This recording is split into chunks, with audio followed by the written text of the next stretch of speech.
ঢাকা সহ দেশের ১৬ জেলার ওপর দিয়ে সর্বোচ্চ ৮০ কিলোমিটার বেগে ঝড় বয়ে যেতে পারে বলে আশঙ্কা করছে আবহাওয়া অফিস। সেই সঙ্গে বজ্রসহ বৃষ্টিও হতে পারে বলে ধারণা করা হচ্ছে। বুধবার দুপুর ১টা পর্যন্ত দেশের অভ্যন্তরীণ নদীবন্দরগুলোর জন্য দেওয়া এক পূর্বাভাসে এসব তথ্য জানিয়েছে আবহাওয়া অধিদপ্তর।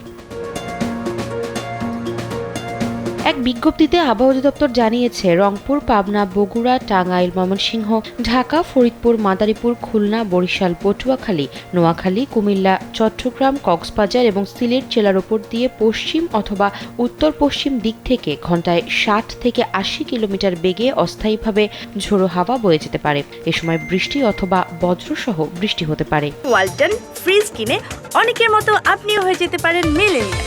সেরা পণ্যের সেরা অফার। এসব এলাকার নদীবন্দরগুলোকে ২ নম্বর হুঁশিয়ারি সংকেত দেখাতে বলা হয়েছে। এদিকে আবহাওয়া অফিসের আরেক বিজ্ঞপ্তি অনুযায়ী সন্ধ্যা পর্যন্ত রংপুর, রাজশাহী, ঢাকা, খুলনা ও বরিশাল বিভাগের অনেক জায়গায় এবং ময়মনসিংহ, চট্টগ্রাম ও সিলেট বিভাগের কিছু কিছু জায়গায় অস্থায়ীভাবে দমকা অথবা ঝোড়ো হাওয়া সহ বৃষ্টি বা বজ্রসহ বৃষ্টি হতে পারে। সেই সঙ্গে কোথাও কোথাও বিক্ষিপ্তভাবে শিলাবৃষ্টিও হতে পারে।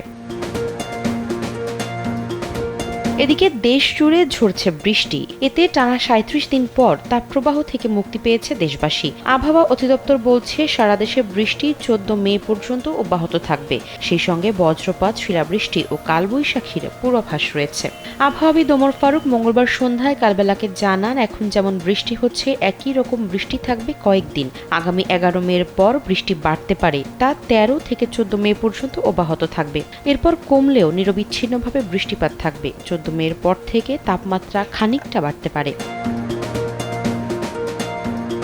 মঙ্গলবার দেশের সর্বোচ্চ তাপমাত্রা ছিল পটুয়াখালীর খেপুপাড়ায় ৩৫ ডিগ্রি সেলসিয়াস। এদিন ঢাকার সর্বোচ্চ তাপমাত্রা ছিল ৩২ ডিগ্রি সেলসিয়াস। গত ৩১ মার্চ থেকে টানা ৩৭ দিন ধরে দেশে তাপপ্রবাহ বয়ে গেছে, যা ৭৬ বছরের মধ্যে রেকর্ড। পুরো এপ্রিল জুড়ে তীব্র, কখনো অতি তীব্র তাপপ্রবাহ ছিল।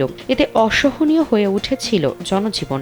আবহাওয়াবিদ বজলুর রশিদ জানান যে তাপপ্রবাহ গেল তা অস্বাভাবিক ছিল। দেশের ৮০% এলাকা জুড়ে তাপপ্রবাহ বয়ে যায়। সাধারণত এপ্রিলে দেশের বিভিন্ন স্থানে কম বেশি বৃষ্টি হয়, কিন্তু এবার এপ্রিলে শুধু সিলেটে সামান্য বৃষ্টি হয়েছে। আফসারা নাজ, কালবেলা।